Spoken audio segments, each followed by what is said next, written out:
નમસ્કાર. વેબિનારમાં જોડાયેલ દરેકનું સ્વાગત છે. આજે ગિરનારી મંડળનો 772મો વેબિનાર છે. વક્તા છે અમદાવાદના ડૉક્ટર જે.એન. પુરોહિત સાહેબ, જેઓ આપણને બાળકોના રોગોનું નિદાન અને સારવાર ભાગ 4માં બાળકોના રોગો વિશે વધુ માહિતી આપશે. ડૉક્ટર જે.એન. પુરોહિત સાહેબને વિનંતી કે તેઓ પોતાનું વક્તવ્ય હવે શરૂ કરી શકે છે. નમસ્કાર સાહેબ. જય ધન્વંતરી.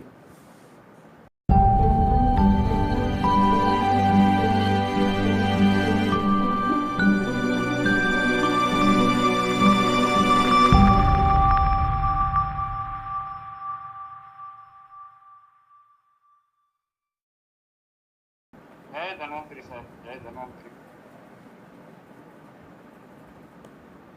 ઘણા સમય પછી આપે લાંબા રેસ્ટ પછી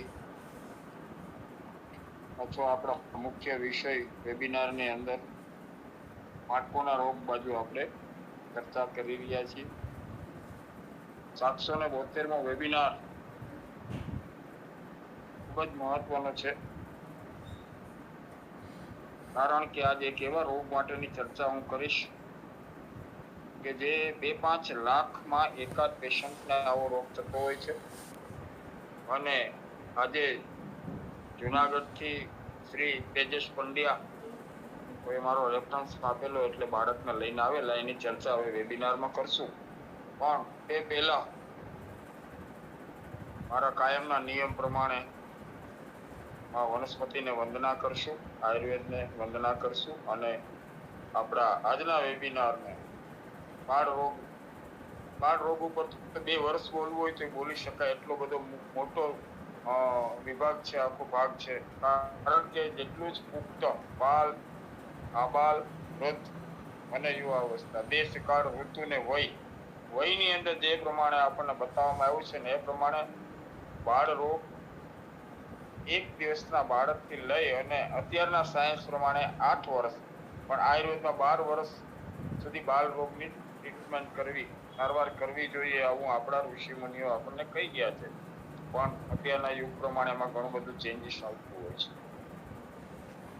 બીજું ખાસ એક બહુ મહત્વનું સૂચન છે, કાનૂની ચેતવણી જેને કહેવામાં આવે. R&D ને લગતી કોઈ પણ વનસ્પતિઓ હોય, રિસર્ચ એન્ડ ડ્રગ્સ જે ગવર્મેન્ટમાં પાછળ કરાયા પછીની દવાઓ હોય છે, એના વિશે આપણા 772 વેબિનારની અંદર જે કોઈ વૈદ્યકીય ચિકિત્સક આવા વેબિનાર લેતા હોય છે તે બધા વતી કોઈ પણ વેબિનારમાં બતાવેલી દવાના નુકસાઓ જે નેચરલ હોય, R&D ના હોય કે પુસ્તક આધારિત હોય, ગ્રંથ આધારિત હોય, તો પણ ઇન્ડિયન મેડિકલ કાઉન્સિલ એના નિયમ પ્રમાણે દવા વૈદ્યને અથવા ચિકિત્સકને બતાવીને વાપરવી.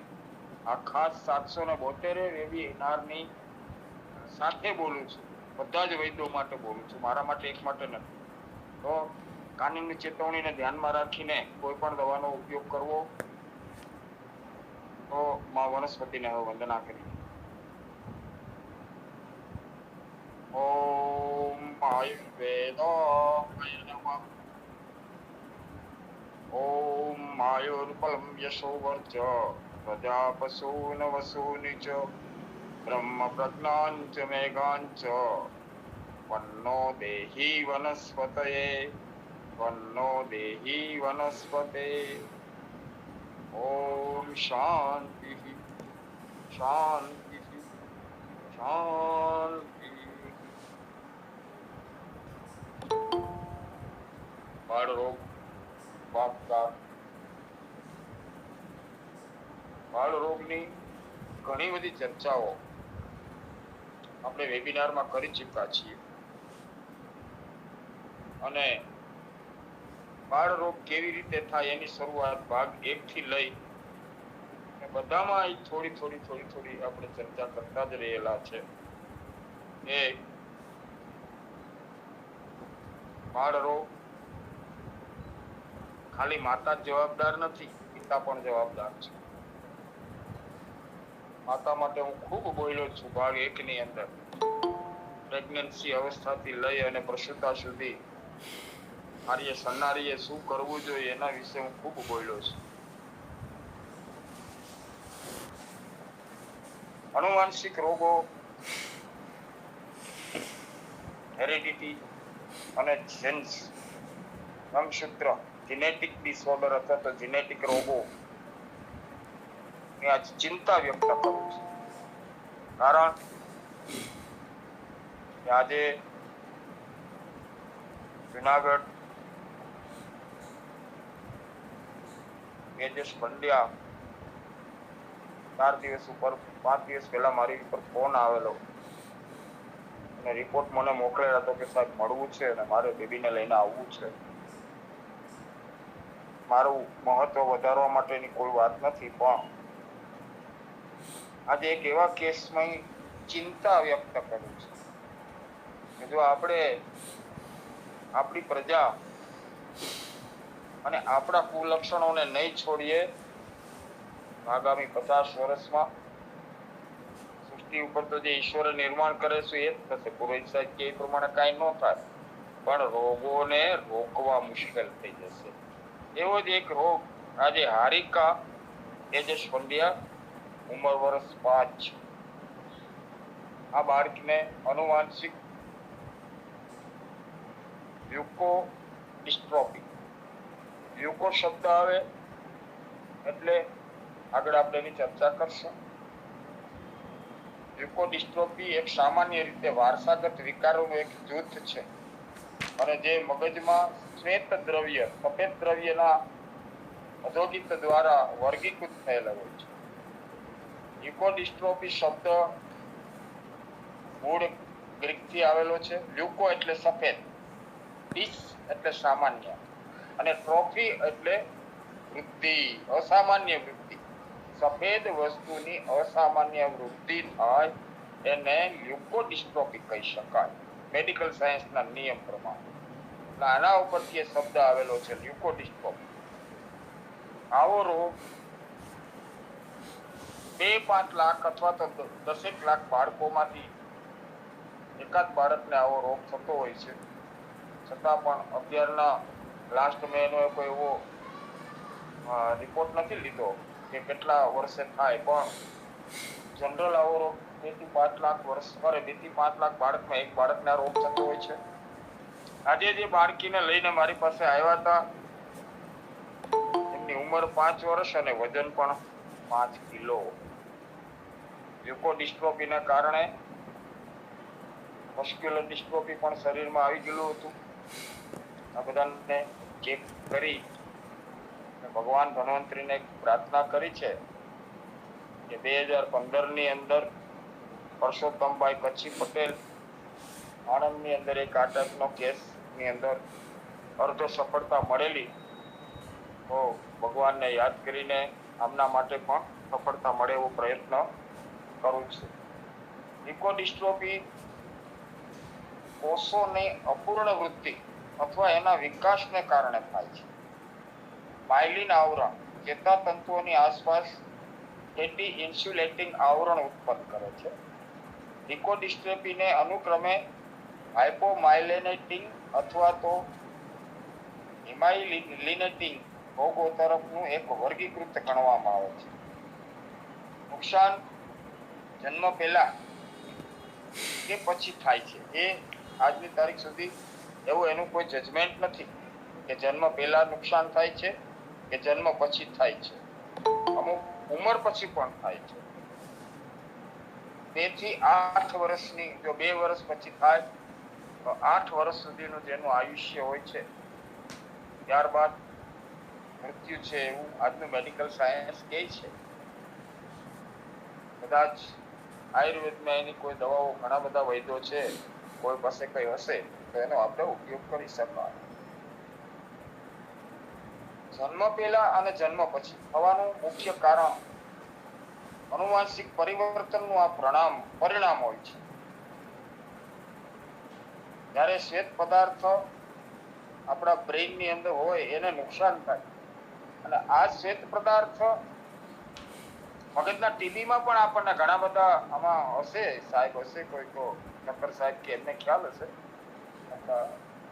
પૂર્ણેન્દુ ત્રિપાઠીજીને ખબર છે, અથવા તો નવા કોઈ સારા વૈદ્યો જોઈન થયા હશે, ડોક્ટરો જોઈન થયા હશે, તેમને ખબર હશે કે વ્હાઇટ ડોટ્સ તો ઘણી વખત MRI ની અંદર આપણને જોવા મળે છે, જેમાં મગજનો ટીબી પણ જવાબદાર હોય છે. એટલે શ્વેત દેખાય અને એના કારણે પણ માણસનું મગજની અસ્થિરતા આવી જતી હોય છે, બોડીમાં એકદમ વીકનેસ આવી જતી, સ્નાયુ સખત થતા હોય છે. આવો જ એક પ્રકારનો આ રોગ, એનો CNS, ખાસ કરીને સિસ્ટમ CNS માં બળતરા તરફ દોરી જતી હોય છે. માઇલિનનું નુકસાન પણ થઈ શકે છે. શ્વેત પદાર્થની અધોગતિ MRI સ્કેનમાં જોઈ શકાય છે અને તેનો ઉપયોગ લ્યુકોડિસ્ટ્રોફીનું નિદાન કરવા માટે થાય છે. લ્યુકોડિસ્ટ્રોફી ચોક્કસ લક્ષણો દ્વારા વર્ગીકૃત થયેલ છે, જેમાં મોટર કાર્યમાં ઘટાડો થાય. મોટર ન્યુરો, નર્વસ સિસ્ટમની અંદર એક મોટર ન્યુરો હોય છે, જે આપણા બ્રેનથી લઈ અને આપણા આખા સ્પાઇન સાથે લાસ્ટ મણકા સુધી પણ મોટર ન્યુરો આપણી સાથે સંકળાયેલો. એના કાર્યમાં ઘટાડો થવો. મોટર ન્યુરોની અંદર જ પેશન્ટને મસ્ક્યુલર ડિસ્ટ્રોફી ખાસ કરીને થતું હોય છે. અને ઘણા બધા એવા પેશન્ટ આપણે જોયેલા હોય છે, જે કમરમાંથી બેન્ડ થઈ જાય અથવા છેલ્લી જિંદગી પથારીમાં જ એને પસાર કરવાની છે. L4 L5 લંબરની અંદરના પ્રોબ્લેમો અને સેક્રમના પ્રોબ્લેમો જે આવતા હોય છે, એ તો આવતા જ હોય છે, પણ મોટર ન્યુરો સિસ્ટમ બ્રેઇનથી લઈ અને સેક્રમના લાસ્ટ ડિસ્ક સુધી જ્યારે એની ઇફેક્ટ અકાર્યરત થઈ જાય ત્યારે માણસ છેલ્લી જિંદગી પથારીમાં વ્યતીત કરતી હોય છે.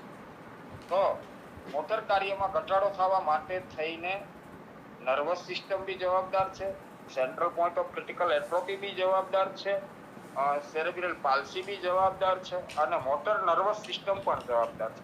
આ બધાનું વર્ગીકરણની અંદર આપણે જોઈએ તો એમાં લ્યુકોડિસ્ટ્રોફી પણ, એમાં પણ આવા જ એમના સિમ્પટોમ્સ મળતા હોય છે, એટલે નિદાન ઘણી વખત અઘરું થઈ પડતું હોય છે. જોકે અત્યારના યુગમાં તો મારા જેવા અજ્ઞાનીને તો કંઈ વિજ્ઞાનની ખબર ના હોય, પણ ઘણું બધું આજના વિજ્ઞાનના રિપોર્ટના આધારે આપણે એની આયુર્વેદિક સિસ્ટમથી આપણે આગળ વધી શકીએ છીએ. તો મુખ્ય વાત, મોટર કાર્યમાં ઘટાડો થાય એટલે સ્નાયુઓ સખત થઈ જાય, દ્રષ્ટિ શોર્ટ થઈ જાય, એટલે કે આગળ લોંગ દ્રષ્ટિ એ જોઈ ના શકે, 5-7 ફૂટ 10 ફૂટ સુધી પછી, અને પછી ધીમે ધીમે દ્રષ્ટિ ઓછી થતા થઈ જાય. શ્રવણ શક્તિમાં ઘટાડો થાય, અને જ્યારે જોવા મળે ત્યારે આ રોગ જીવલેણ છે એવું નક્કી થાય. અને ત્યારે શરૂઆતની ઉંમરના ઘણા બધા પરિબળો પણ એમાં જવાબદાર હોય છે, કારણ કે મેં આગળ વાત કરી એ પ્રમાણે શિશુઓનું સામાન્ય આયુષ્ય લ્યુકોડિસ્ટ્રોફી થયા પછી 2 થી 8 વર્ષ જ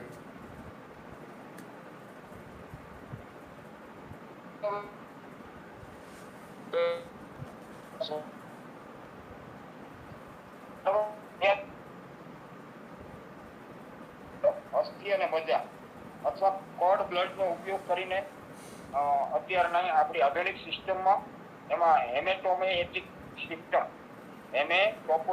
સિસ્ટમ, સેલ ટ્રાન્સપ્લાન્ટેશન ચોક્કસ લ્યુકોડિસ્ટ્રોફીની અંદર નવું સંશોધન પ્રમાણે એમને થઈ શકે. એટલે કે અમને પણ તેજસ ભાઈ પંડ્યાને રાજકોટના ડોક્ટરે અને અમદાવાદના ડોક્ટરે એવું કહેલું છે કે બોન મેરો ટ્રાન્સપ્લાન્ટ કરવાથી 20% કે 30%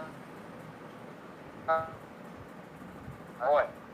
એટલે તેઓ શ્રીનું કહેવું એવું છે કે જો 20% માટે બોન મેરો ટ્રાન્સપ્લાન્ટ કરીએ, મધર કે ફાધરનું જે યોગ્ય લાગે એ લઈ અને ટ્રાન્સપ્લાન્ટ પણ ફેલ જાય તો પછી શું? એટલે એના માટે આવેલા. હવે આપણે આ રોગ માટે થઈ અને થોડીક મારી બુદ્ધિ પ્રમાણે કોઈ ફિક્સ કે પાઘડી નથી પહેરતા આપણે, પણ કારણ કે ઘણી બધી વસ્તુ સુશ્રુતમાં હોય ને ના પણ હોય, ચરકમાં હોય ને ના પણ હોય. સુશ્રુત ને ચરકની અંદર ભસ્મો નથી, પણ નાગાર્જુને 400 વર્ષથી ભસ્મ આપણને આપીને ઘણા લોકોનું જીવન બચ્યું. એટલે આપણે એવું સ્વીકારી ન લેવાય કે આ સુશ્રુતમાં નહોતું એટલે અત્યારે ના હોય. તો એ રીતે આજના વેબિનારમાં આની સારવાર માટે હવે આપણે જઈએ શ્વેત વસ્તુ ઉપર.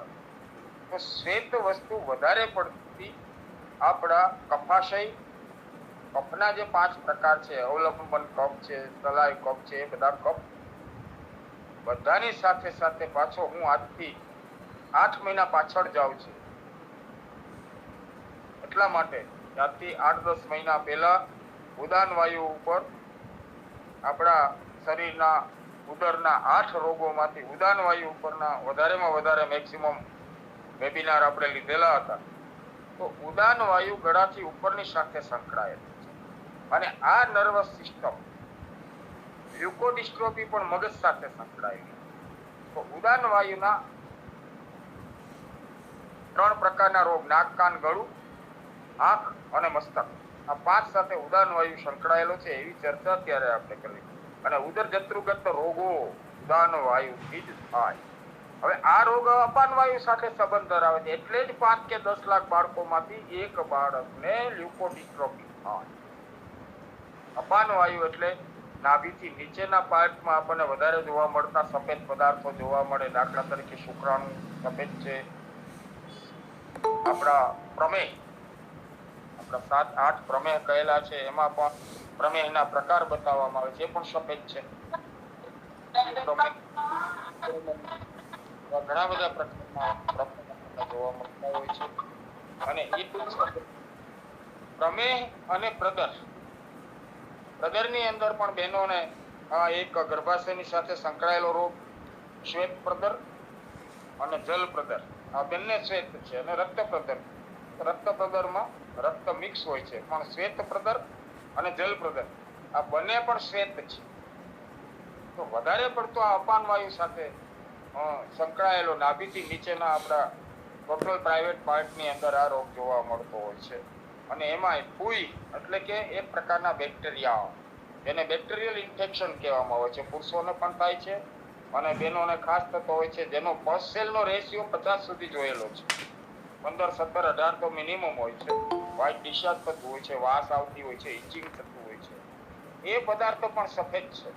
તો આ રોગ 5 લાખ બાળકોમાંથી એકને થવાનું કારણ શું હોય કે માતાને જો આ પ્રકારના કોઈ પ્રદરિક રોગ હોય અને પિતાને પણ પ્રમેહાધિક રોગો હોય તો એમાંથી આવો રોગ ઉદાન વાયુ દ્વારા મસ્તકમાં થઈ શકે છે. આ એક અનુમાન છે અને સત્ય ન માની લેવું, પણ એક તાર્કિક છે. અને તાર્કિક બળના આધારે જ આપણે એમાંથી કંઈક નવું ઇન્વેસ્ટિગેશન કરી શકીએ. તો આ રોગને માટે થઈને મુખ્યત્વે દવા તરીકે નર્વસ સિસ્ટમ સાથે, માથા સાથે સંકળાયેલી બ્રાહ્મી, પછી આપણી શતાવરી, શંખપુષ્પી અને જ્યોતિષ્મતી, આમાંથી નાના બાળકને આપી શકાય એવો એક ડોઝ અને સુવર્ણભસ્મ, એનો એક ડોઝ બનાવીશું.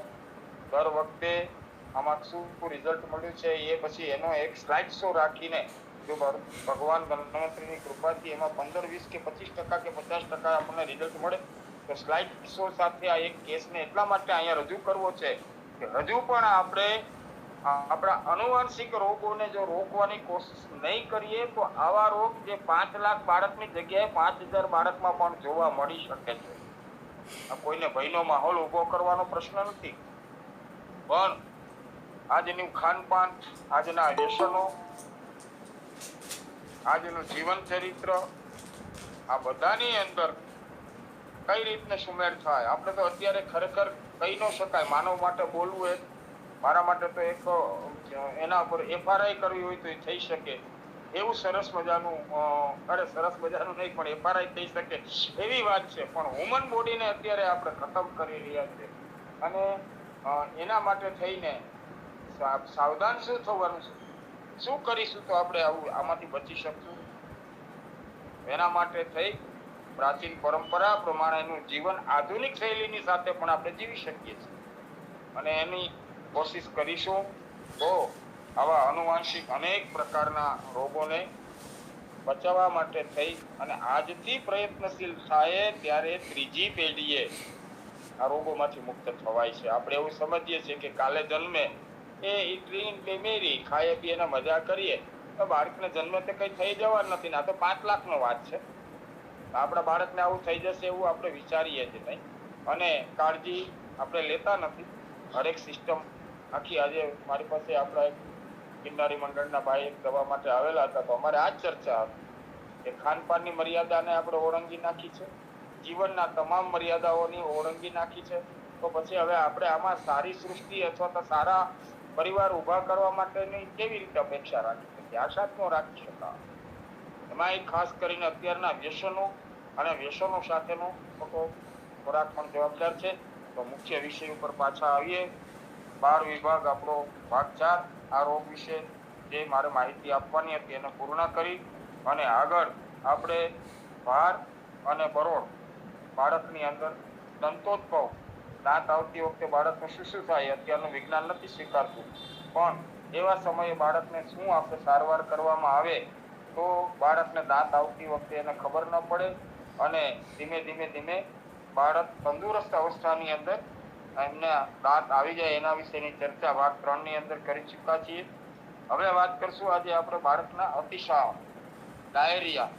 ખાસ કરીને નાના બાળકમાં આપણને ખાસ જોવા મળતું હોય છે અને ડાયરિયા એક એવી વસ્તુ છે કે એને દેશી ભાષામાં ઝાડો, હંગામણ એવા ઘણા બધા શબ્દોથી આપણે ગ્રામ્ય વિસ્તારથી અત્યાર સુધીમાં નેચરલ ભાષામાં આવા શબ્દો બોલતા હોય.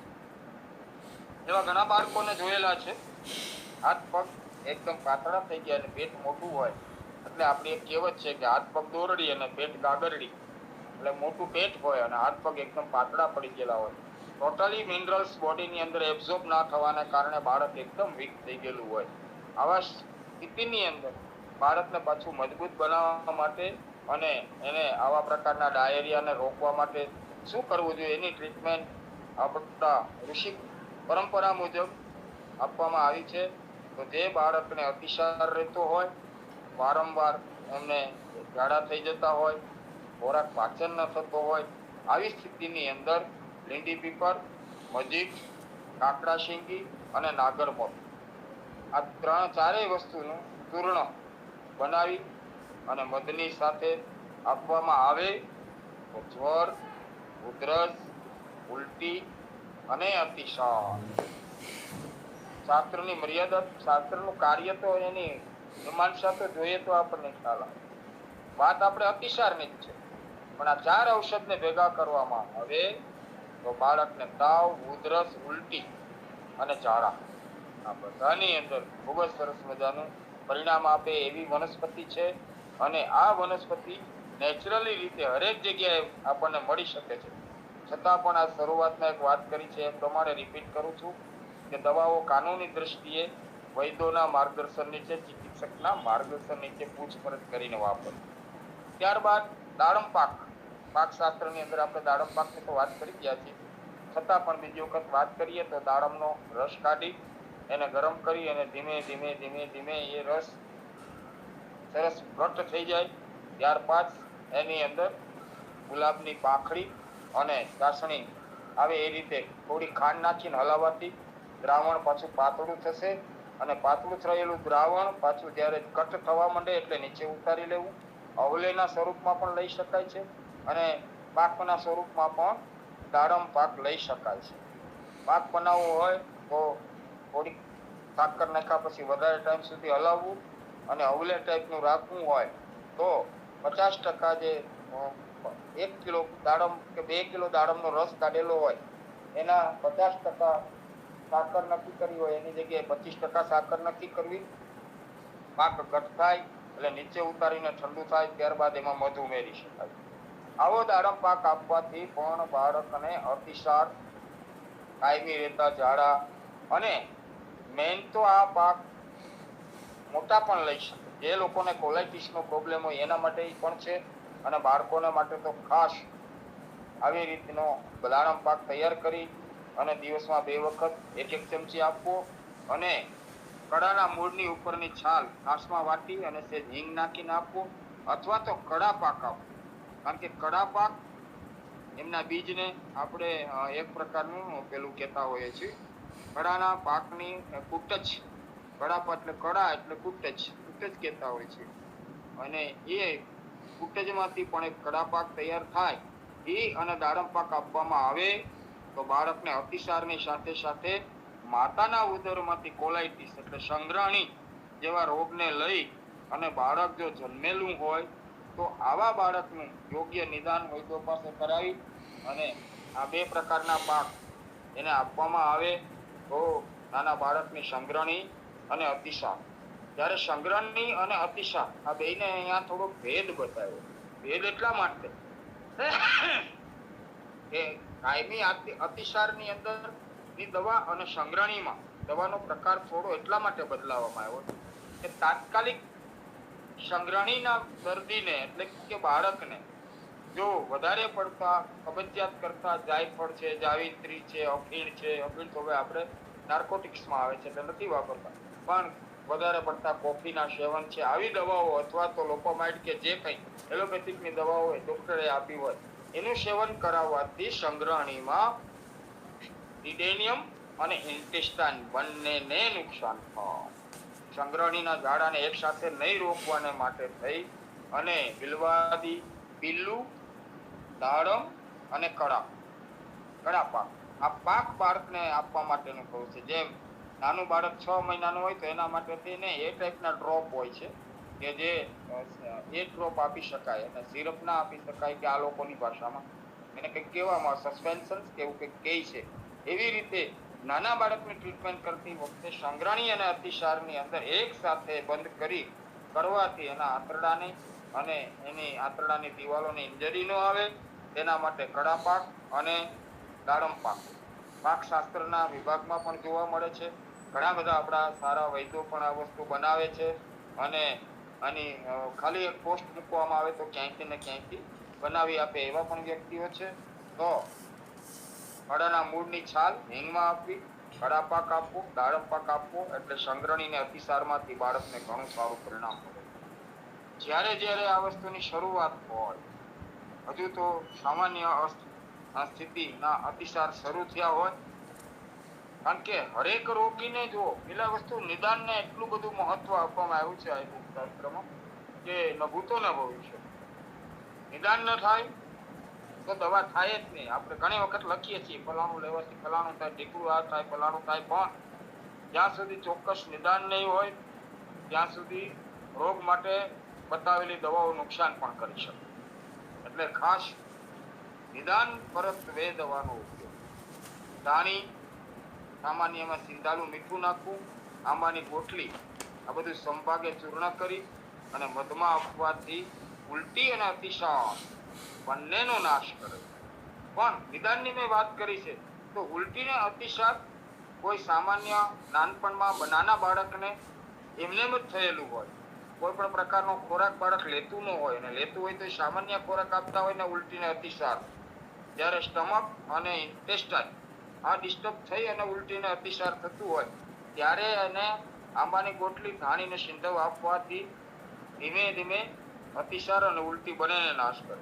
પણ જ્યારે ફૂડ પોઈઝનનો કેસ મેં નિદાનમાં એટલા માટે અહીંયા ભાર મૂક્યો કે ફૂડ પોઈઝન હોય ત્યારે ઉલટી અને ડાયરિયા વોમિટિંગ બંને એક સાથે બંધ થતા જ નથી.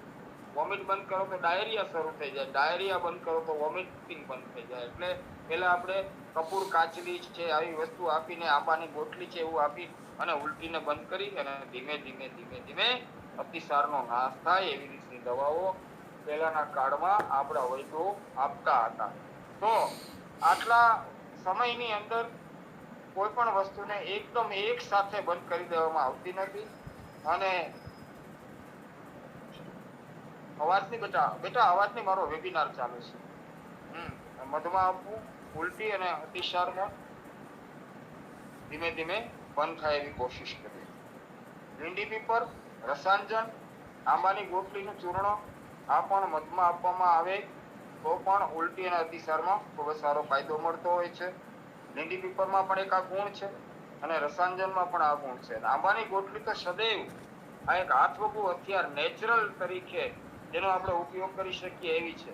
આંબાની ગોટલીનું ઘણી જગ્યાએ ઘણા લોકો લખે છે, નેચરલ પ્રયોગોની અંદર નેચરોપેથીના ડોક્ટરો પણ લખતા હોય છે કે આંબાની ગોટલી એક અતિસાર અને ઉલટીને ક્લિયર કરવા માટે ખૂબ જ સારી વનસ્પતિ છે.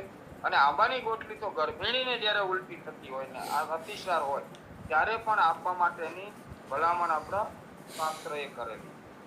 દાવડીના ફૂલ, પીલા, ધાણા, લોદ્ર છાલ ઇન્દ્રજવ અને વાડાનું ચૂર્ણ, આટલી વનસ્પતિનું ચૂર્ણ બનાવી અને મધમાં આપવામાં આવે તો અતિસાર અને જ્વરનો નાશ કરે છે. અહીંયા ઉલટી નથી બાળક, અહીંયા એને જ્વર છે, તાવ અને ઝાડા. તાવની અંદર ઝાડા હોય તો ઝાડા કંટ્રોલ કરવા બહુ મુશ્કેલ થઈ જતા હોય છે, કારણ કે બોડીનું ટેમ્પરેચર 101 102 જેવું હોય અને ત્યારે અતિસાર હોય તો એને અતિસાર વધવાની શક્યતા થઈ જતી હોય. તો આવા સમયે શરીરની અંદર જ્વરનું પ્રમાણ ઘટે એના માટે થઈને જ આમાં વાળો અને તાવડીના ફૂલ અને બીલા લીધેલા છે અને દાણા લીધેલા છે. એમને પણ દાણા અથવા જીરું ગોળ સાથે ખાય તો તાવ ઉતરી જતો હોય છે. આવું ઘણી વખત આપણે આગળના વેબિનારોમાં ચર્ચા કરી ચૂક્યા છે. તો તાવડીના ફૂલ, બીલીપત્રના બીલા, દાણા, લોદ્ર, ઇન્દ્રજવ અને વાડાનું ચૂર્ણ મધમાં આપવામાં આવે તો જ્વર અને અતિસારનો તાત્કાલિક નાશ થતો હોય. ખાસ અહીંયા એક નોંધ એ છે કે ઇન્દ્રજવ પ્રકૃતિવાય ખૂબ ગરમ છે અને તીક્ષ્ણ પણ છે. તો ઇન્દ્રજવનો ઉપયોગ કરતા પહેલા શાસ્ત્રની એક વાત મુજબ, મારા ઘરની વાત નથી, શાસ્ત્રના નિયમ પ્રમાણે જ્યારે આપણે કડા ઝાડનું આખું વાંચતા હોય ત્યારે એની અંદર આપણા શાસ્ત્રમાં હંમેશા વનસ્પતિ, એના મૂળ, એની છાલ, એના ફળ, એના ફૂલ અને એના પાન, આવી 5 પંચાંગની અલગ અલગ રીતે આપણને સમજણ આપવામાં આવી. તો ઇન્દ્રજવ છે એ એમને માપવામાં આવે તો માથાને નુકસાન કરી શકે છે. તો ઇન્દ્રજવને એક મોટું તપેલું લેવાનું, એમાં 50 ગ્રામ જેટલા ઇન્દ્રજવ અને 5 ગ્રામ જેટલું ગાયનું ઘી નાખી ઇન્દ્રજવને પહેલા હાથમાં મસળી અને પછી તપેલામાં એને મૂકીને ધીમે ધીમે ઉપર એક છીબું રાખીને હલાવવું, કારણ કે ઇન્દ્રજવ ફૂટે, મને મારો અનુભવ થઈ ગયેલો છે. જો એના ઉપર એક છીબું કે ઢાંકણ રાખવામાં ન આવે તો ફૂટેલું ઇન્દ્રજવ આપણા શરીર ઉપર જ્યાં ત્યાં ભટકાય ને ત્યાં પોટલી થઈ જાય. એટલા માટે એની ઉપર એક છીબું પણ રાખવાનું છે અને બળી ન જાય એની પણ કાળજી રાખતા રાખતા આવા ઇન્દ્રજવનો ઉપયોગ એમને પણ નાના બાળકથી લઈ, આ મારો સ્વાનુભૂત પ્રયોગ છે, નાના બાળકથી લઈને મોટા કોલાઇટિસના પેશન્ટને દહીંની અંદર આપવામાં આવે તો ખૂબ સરસ પરિણામ મળે. પણ આજે આપણો વિષય બાળ રોગ છે, તો ઇન્દ્રજવ શેકી ઘીમાં અને એમાંથી 3 મહિનાથી 6 મહિનાના બાળકને 2 મગ જેટલું ઇન્દ્રજવનો પાવડર અથવા તો અડધા ચણાની દાળ જેટલો પાવડર સામાન્ય રીતે એને આપવામાં આવે માતાના દૂધ સાથે, અથવા તો 3 મહિના કે 5 મહિનાથી ઉપરનું બાળક હોય તો એને છાશ સાથે 5મા મહિનાથી અનબોટડા કરાવ્યા પછી એ છાશ સાથે આપવામાં આવે તો અવશ્ય રીતે સંગ્રહણીથી થયેલા અતિસારનો નાશ કરે છે. આટલી સરસ મજાની આપણને આપણા શાસ્ત્રએ આપણને ઉલટી અને ઝાડા માટે થઈને પ્રયોગો આપેલા છે. ત્યારબાદ વાત કરીશું તો લોધર, લીંડી પીપર અને વાડાનું ચૂર્ણ, આ 3 વસ્તુ પણ આપી શકાય. લોદ્ર છાલની અંદર ટેનિનનું પ્રમાણ વધારે હોવાને કારણે ગ્રાહી વનસ્પતિ છે. લીંડી પીપર છે એ જંતુનો પણ નાશ કરવા વાળી છે અને સાથે સાથે કફના થયેલા ડાયેરિયા, આની અંદર ખૂબ જ સરસ મજાનું પરિણામ આપે છે. વાળો શીતળ છે, લીંડી પીપર ઉષ્ણ છે, એટલે અહીંયા સમઘાત વનસ્પતિ. ઘણી વખત શાસ્ત્રના લોકો વાતો કરતા હોય છે કે ભાઈ ઉષ્ણ વનસ્પતિની સાથે શીતળ વનસ્પતિ ના આપી શકાય, પણ બેલેન્સ કરવા માટે કોઈ પણ વનસ્પતિની સાથે બીજી વનસ્પતિ આપી શકાય, આવું આપણું શાસ્ત્રનું વિધાન છે. ત્યારબાદ એક પ્રકારના ડાયરિયા, બાળકને કૃમિ હોય પેટની અંદર તો પણ એને એક પ્રકારના ડાયરિયા થતા હોય છે. મોઢામાંથી વાસ આવતી હોય છે, મોઢામાંથી ફૂગ પડતું હોય છે, લાળ ઓશિકા ઉપર આવતી હોય છે, બાળક દાંત કચકચાવતું હોય છે અને પીળું ટેટા જેવું થઈ જતું હોય છે. આવા બાળકને જ્યારે આમતિસાર, જેને આમતિસાર કહેવામાં આવે અને કૃમિજન્ય તિસાર પણ કહેવામાં આવે, આવા સમયે બાળકને વાવડિંગ, અજમો દ, નોટ અજમો, ખાસ નોંધ લેવાની છે. અજમો અને અજમોદ બંને અલગ છે. આદરણીય શ્રી મિતલિયા સાહેબે ઘણી વખત વેબિનારમાં બેની છણાવટ કરીને આપણને સમજાવેલું છે. બોડી અજમો પણ આપણે એમને કહેતા હોઈએ છીએ. અજમોદાદી ચૂર્ણમાં પણ અજમોદ જ વપરાતો હોય છે. તો બંનેના ગુણધર્મ અલગ છે. આવા બીજા 2 પ્રકારના બીજા અજમોદ પણ છે. પુરસાની અજમો છે અને એક બીજો પણ અજમો છે, પણ અહીંયા આપણે વાત અજમોદની કરી રહ્યા છીએ. તો વાવણી, અજમોદ, લીંડી પીપર, તાંદુલનું ચૂર્ણ, તાંદુલ એટલે ચોખા, ચોખાનું ચૂર્ણ ગરમ પાણીમાં અતિસારમાં આપવામાં આવે. હવે ચોખાને પણ પહેલા ઘીમાં શેકી અને લેવાનું રિવાજ છે. કાચા ન હોવા જોઈએ. પણ જ્યારે કૃમિજન્ય અને આમ બાળકને ખોરાક પાચન ન થતો, હવે વાત અહીંયા મૂળ આપણે એટલા માટે આવે છે કે બાળકને ખોરાક લેવાની શરૂઆત જ 6 મહિના પછી થતી. એટલે અહીંયા એક તર્ક શક્તિને આપણે સાથે લઈશું કે આવો આમ પિશાબ તો ત્યારે જ થાય, ખાસ કરીને કે જ્યારે બાળક ખોરાક લેવાની શરૂઆત કરે. તો 6 મહિના પછી, અન્નબોટડા પછી બાળક ખોરાક લેતું હોય અને પીળા કલરના ધીમા ઝાડા આવતા હોય છે. આમ પિશાબની અંદર પીળાશ હોય છે. કપના ઝાડા લીલા હોય છે અને સંગણીમાં અનેક પ્રકારના એમના આકાર છે, છતાં પણ એકાદ પ્રકારની વાત કરીએ તો એમાં તેજ કલરનો છે. અને જ્યાં પિશારની અંદર મોજ એની પર આમ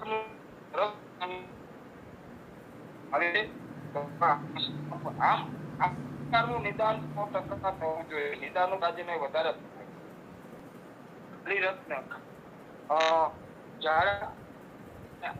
આ બેનું ખાસ જાણવા માટે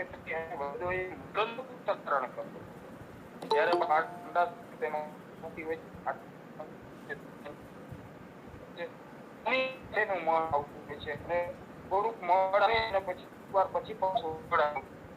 આપણા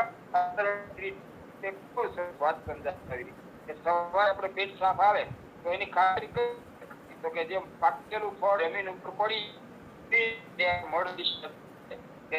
સમજવું કે દિશાની અંદર આવી વાત આવતી હોય છે. આપણે એને ગરપાણી શબ્દ આપી શકીએ. નહીંતર પણ પ્રકાર એવું ક્યાંય આપણે પણ આમ ગરમ પાણી દવા આપવાનું જોઈએ. ત્યારબાદ અને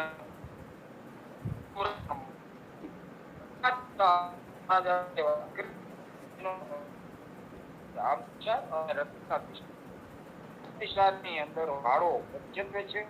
સાકર અને મધ દોરામણ બનાવવા માટે અને 20 ગ્રામ જેટલું ચોખા તાજા પાણીમાં ધોઈ અને પછી એમાં જેટલું પાણી નાખી અને રહેવા દેવાનું. પછી એકાદ કલાક પછી ચોખાને છોડીએ એટલે એમાંથી સફેદ કલરનું દ્રાવણ નીકળે. એને ચોખાનું દોરામણ કહેવામાં આવે છે. તો વારો સાકર અને મધ સાથે ચોખાનું દોરામણ આપવામાં આવે તો રક્તાતિસાબ કે જેની અંદર સામાન્ય રીતે રક્તના એક લાઇનિંગ પ્રેશર મેં જોયેલા છે ઘણા કેસની અંદર. આમ બાળકને ઝાડા જેવું જ હોય છે પણ ચિકાસયુક્ત મળ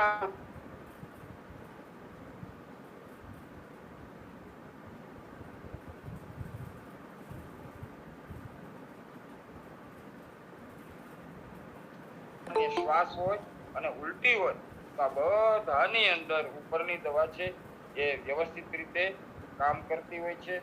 ત્યારબાદ ગંગેટીની જળ, ખારેકનો ઠળિયો, અતિવિષ અને સૂંઠ આટલી વસ્તુને સમાન ભાગે ઘસી પાવાથી પણ બાળકોના અતિસારમાં ખૂબ જ સરસ મજાનું પરિણામ મળતું હોય છે.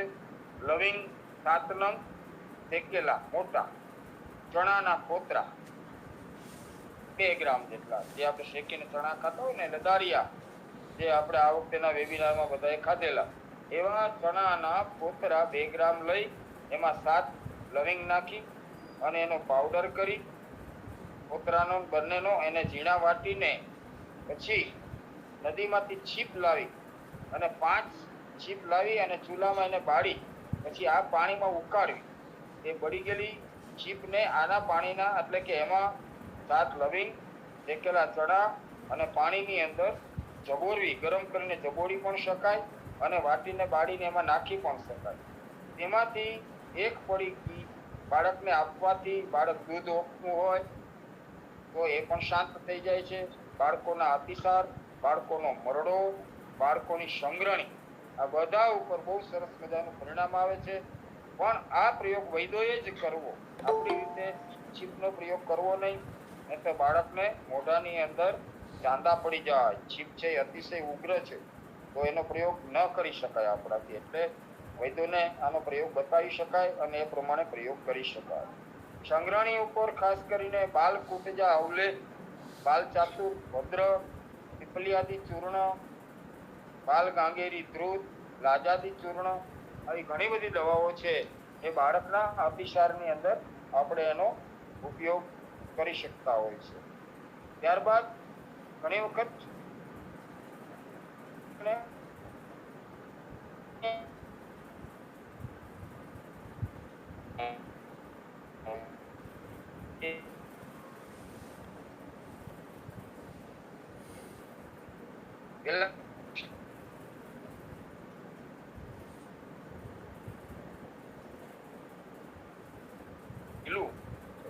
આવા સમયે બાળકને મીઠિયાવળનો કાઢો ગોળ નાખીને શક્તિ પ્રમાણે આપવો.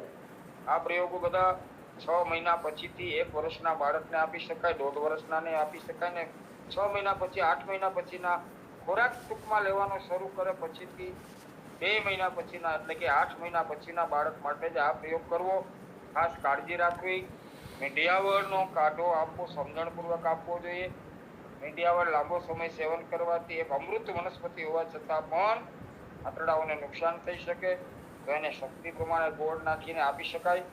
પછી હરડે ગરમ પાણીમાં ઘસી અને આપવામાં આવે તો પણ બાળકને સૂક્ષ્મ રેચ પેટની અંદર બાધી થયેલી હોય, આંતરડાઓમાં મળ ચીપકેલું હોય, ખોરાક પાચન ન થતો હોય અને બાળક વારંવાર અસમજણથી અથવા તો વધારે ભાવથી કોઈ પણ વસ્તુનો ઉપયોગ વધારે કરે તો એને એક જાતની કબજિયાત થઈ જતી હોય છે.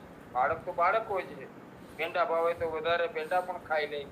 કોઈ પણ સ્વીટ વધારે ભાવતું હોય અને વધારેનો પ્રયોગ કરે અને એ વસ્તુ જ્યારે આંતરડાની અંદર આવી જતી હોય છે ત્યારે એની અંદર આંતરડામાં ચીપકી જવાને કારણે જ્યારે એમને વધારે પડતી કોન્સ્ટિપેશન થાય તો એને સૂક્ષ્મ રેચમાં શું શું આપવું એની આજે આપણે વાતો કરી રહ્યા છીએ.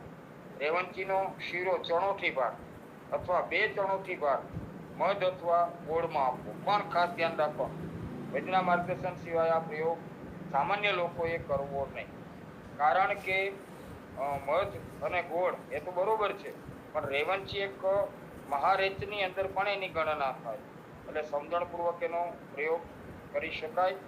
સમજણપૂર્વક વૈદ્યના માર્ગદર્શન નીચે બાળકને રેચ આપવાની પ્રક્રિયા કરી શકાય.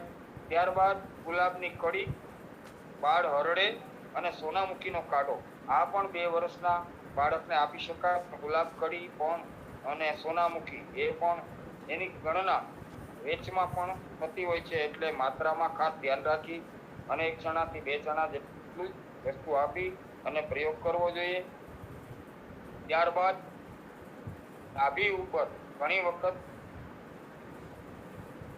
એક નાળિયેરની અંદર અમુક પ્રકારની વનસ્પતિ નાખી નેપાળાના બી અને એ નાળિયેરને દાટી દીધું હોય અને 6 મહિના પછી નાળિયેરને કાઢવામાં આવે તો નેપાળાના બીજ અને નાળિયેરનો અંદરનું ખાવાનો ગર્ભ જેને ટોપરું કહીએ છીએ ને આપણે ખાઈએ છીએ એ એક રસ થઈ ગયા પછી નાભીની આસપાસ સામાન્ય રીતે લગાડવામાં આવે તો પણ બાળકને સામાન્ય રીતે રેચ લાગી અને પેટ સાફ થઈ અને ખૂબ જ સરસ મજાનો પ્રયોગ છે. આ બાળ પ્રયોગ છે અને બાહ્ય પ્રયોગ છે, ઓરલ લેક્ઝાટિવ જેને કહેવામાં આવે છે. અને પહેલાના વૈદ્યો આવા રાજાઓ માટે થઈને આવો ઓરલ લેક્ઝાટિવ બનાવતા હતા અને બાળકો માટે પણ બનાવતા હતા. તો સામાન્ય રીતે લકીર જેટલું બાળકોને લગાડવાથી અને મોટાને નાભીને પડતો લેપ કરવાથી ખાયા વિના પણ ગુલાબ લાગી શકે. સંગ્રહણીના ઉપચાર તરીકે વાત કરીએ તો સંગ્રહણીમાં પણ બાળકને પણ સંગ્રહણી થતી જ હોય છે.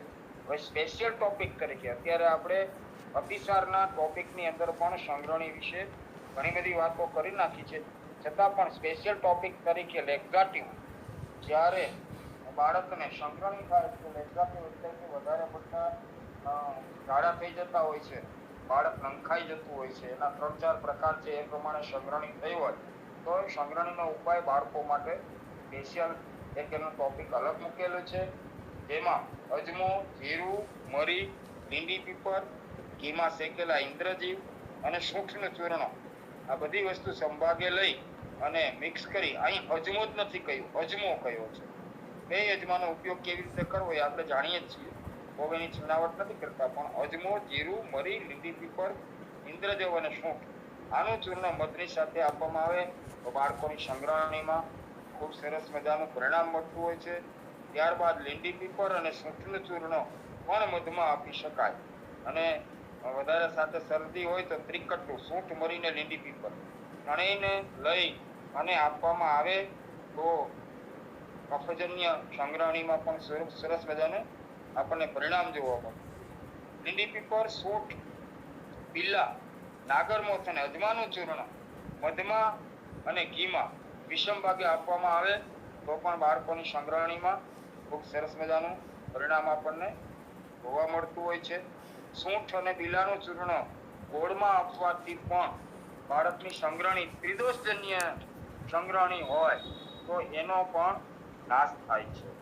ત્રિદોષજન્ય સંગ્રહણી વિશે આપણે વાત કરી ચૂક્યા છીએ અને વિસ્તૃતીકરણથી આવતા વેબિનારમાં આપણે એની વાત કરશું. પણ અત્યારે ત્રિદોષજન્ય સંગ્રહણીનો નાશ કરવા માટેની સૂંઠ અને બિલ્લાનું ચૂર્ણ ગોળમાં આપવું. એમને પણ આપણે બિલવાદી ગુટિકા અથવા તો બિલ્લાનું ચૂર્ણ ગોળમાં ઘણા બધા રોગોની અંદર આપતા હોય છે, પણ એમાં સૂંઠ એડ કરવામાં આવે તો નાના બાળકને એટલે કે 8 મહિનાથી ઉપરના ખોરાક લેતા બાળકને જ્યારે ત્રિદોષજન્ય સંગ્રહણી જોવા મળે તો આ વસ્તુનો ઘરગથ્થુ ઉપચાર તરીકે પ્રયોગ કરી શકાય એવો પ્રયોગ છે. ગોળ, સૂંઠ અને બિલ્લું આ કોઈ આરએનડીની આઈટમ નથી કે એના માટે પાસિંગ જોવું જરૂરી છે. આ તો આપણે ખોરાક અને ખાદ્ય આહાર તરીકે ઔષધ છે, તો આ ઔષધનો પ્રયોગ નાના અને મોટા બધા જ કરી શકે છે. સંગ્રહણીની અંદર એને કાયમી માટે સંગ્રહણીની અસર રહેતી હોય, જેટલી વખત ખાય એટલી વખત જાય, આવો પ્રોબ્લેમ થતા એવા મોટા લોકો 1 ચમચી લઈ શકે છે અને 1 કલાક કોઈ પણ પ્રકારનો ખોરાક લીધા વિના સવારે ગોળમાં બિલ્લાનું ચૂર્ણ અને સૂંઠનું ચૂર્ણ લઈ લે અને 1 કલાક સુધી કોઈ વસ્તુ ન લે, આવી રીતે દિવસમાં 2-3 વખત પ્રયોગ કરવામાં આવે તો વારંવાર સંડાસ જવાની, હાજત જવાની જે ઈચ્છાઓ મોટાને પણ થતી એને ફાયદો કરે અને બાળકને આ વસ્તુની માત્રા 1 ચણા જેટલી દિવસમાં 3 વખત આપવામાં આવે ત્રિદોષજન્ય સંગ્રહણીમાંથી એટલે કે કોલાઇટિસમાંથી આપણે બાળકને સારામાં સારી ટ્રીટમેન્ટ કરી શકીએ છીએ. નાગરમોથ, અતિવિષ, બિલ્લા અને ઇન્દ્રજવનું ચૂર્ણ આ પણ જો મધમાં આપવામાં આવે તો બાળકોની સંગ્રહણીની અંદર સરસ મજાનું પરિણામ જોવા મળતું હોય છે. તો આ રીતે બાળકોને ત્રિદોષજન્ય સંગ્રહણીમાંથી પણ મુક્ત કરી શકાય છે. જનરલ અતિસારના યોગમાં પણ અમુક વસ્તુ આપણે આજે જોઈ છે, જેમાં બાળકોને સંગ્રહણી, અતિસાર, ઝાડા, ઉલટી અને તાવ બધાનું એક જનરલ ટોપિક લીધું છે અને લાસ્ટમાં સ્પેશિયલ સંગ્રહણી એટલે સ્પેશિયલ કોલાઇટિસ લીધું છે. કારણ કે અનુભવ સિદ્ધ વાતોની દ્રષ્ટિએ વિચારીએ તો જ્યારે બાળકને લાંબો સમય સુધી સંગ્રહણી રહે તો એમને એનલ ડિસ્ચાર્જ એટલે કે એમને ગુદા બહાર આવી જતી હોય છે, જેને આપણે દેશી ભાષામાં આમણ કહેતા હોય. એ આમણ બહાર આવી જવાનો રોગ થયા પછી બાળકની આખી જિંદગી ખૂબ જ મુશ્કેલી ભોગવવી પડતી હોય છે. તો બાળકને સંગ્રહણી યુક્ત ઝાડાનો જ્યારે ખ્યાલ આવી જાય ત્યારે એમને ખાસ કરીને ટ્રીટમેન્ટ વહેલી તકે કરવી જોઈએ.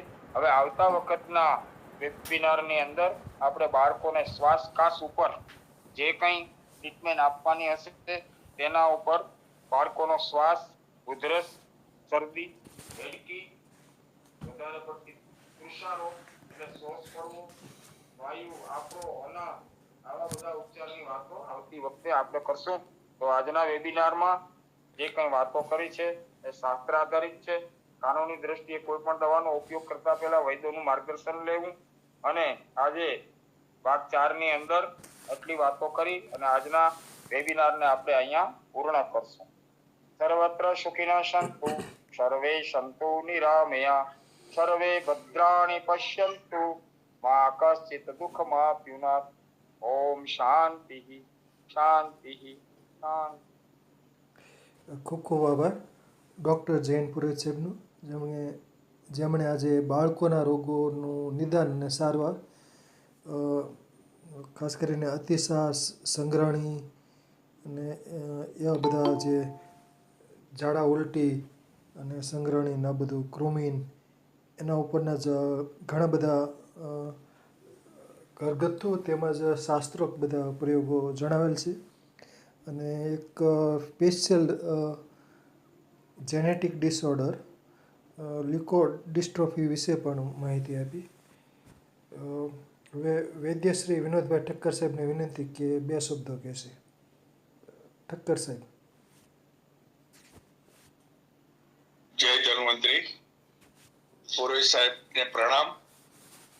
અને આજે સાહેબે જે પ્રસ્તાવનામાં જે રોગની વાત કરી, લ્યુકોડિસ્ટ્રોફી, નામમાં અને મોડર્ન સાયન્સે જે રીતે એનું પૃથ્થકરણ, એનાલિસિસ અથવા તો ડાયગ્નોસિસની પદ્ધતિઓના આધારે એ વાત આપણે વિચારવાની થાય કે આપણે ઘણીવાર એમ કહીએ કે આયુર્વેદ એકલું સાચું, એવું નથી. ઘણીવાર આ સંશોધન જે થઈ રહ્યા છે અને જે આપણી સમક્ષ આવે છે એ આપણા માટે પણ એટલા જ ઉપયોગી બને છે. એના થકી આપણે ભલે ચિકિત્સા આયુર્વેદ પ્રમાણે પણ રોગની ગહનતા અને રોગની અંદરની જે કાંઈ લાક્ષણિક વાતો હોય છે એ આ આધુનિક નિદાન માટેના ઉપકરણોથી આપણને જાણવા મળે છે. હવે સાહેબે બહુ સરસ વાત કરી. બ્લડ ની અંદર 3 ભાગ, રક્તકણ, શ્વેતકણ અને જે આપણે પ્લેટલેટ્સ કહીએ. હવે આ આખા રોગને જો ઝીણવટથી જુઓ ને તો રક્ત પ્રોડક્શન, જે બ્લડનું પ્રોડક્શન થાય છે એના ક્યાંક વિક્ષેપથી શરૂઆત થાય. હવે નાનું બાળક બ્લડ બનાવવા માટે તો એટલું સક્ષમ ન હોય, પણ એને વારસાગત જે બંધારણ મળ્યું છે એ બંધારણના આધારે, નબળા બંધારણના આધારે આ શક્યતા વધી જાય. અને એવું જે સાહેબે કીધું એ હજારો નહીં, લાખોમાં એકાદને થાય. અહીંયા 2 વાત આપણે વિચારવાની છે. એક, માતાએ કરેલી ભૂલ તો ના કહેવાય એને, એટલી કદાચ એટલા એના સમયમાં 9 મહિનાના ગાળામાં એને જે પથ્યપાલન અને જે પાળવું જોઈએ એ એમને કદાચ એટલું ન ખબર હોય, એટલે આપણે એને ભૂલ ના કહી શકીએ, પણ અજ્ઞાનતા જરૂર કહીએ અથવા તો એવું કહી શકાય. અને બીજું કે અમુક પ્રકારના ખોરાકો ઉપર અતિ લગાવ, એટલે બંધારણીય દોષો એનાથી આવે. એક વાત હું જે કહું છું એ સર્વ સામાન્ય ભાષામાં કહું છું કે બંધારણીય, કારણ કે માતા જે ખાય છે એના આધારે થાય છે. પિતાના દોષો તો આવે જ છે, પણ એ બંધારણમાં એક જ વારનો એનો રોલ આવી જાય છે. પછી જે આખું છે એ માતાનું હોય છે. એટલે આ એક દ્રષ્ટિ મેં આપી મારી અનુભવ અભ્યાસના આધારે કે અહીંયા આ પણ થોડું વિચારવું પડે. અને આજે જે સાહેબે અતિસાર, સંગ્રહણી અને એમાં પણ 3 તબક્કા વિચારવાના. જો માતાના દૂધ ઉપર બાળક રહેતું હોય ને એને તકલીફ પડતી હોય તો એ તબક્કો 8-10 મહિના, એટલે અન્નપાન પહેલા, જેને અન્ન હજી ખાવાનું શરૂ નથી કર્યું એ પહેલાનો તબક્કો, પછી અન્નનો તબક્કો, અને પછી બાળક 2-2.5 વર્ષનું થાય પછી, એટલે 3 તબક્કા છે. આ 3 તબક્કાને દવાઓમાં જે રીતે સાહેબે આપણને યોગો આપ્યા, એનો માપ, એનો વિવેક કોકની સલાહ લઈને કરવાનો.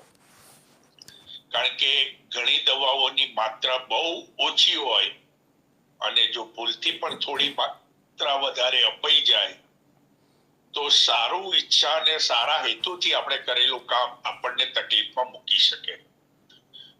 2 યોગ, 2 દ્રવ્યો, એક જાંબુ, જાંબુ પણ ઝાડા બંધ કરે, એટલે જાંબુનો પણ રસ બનાવીને સ્વાદ માટે થોડોક ઉપયોગ કરીને કરી શકાય.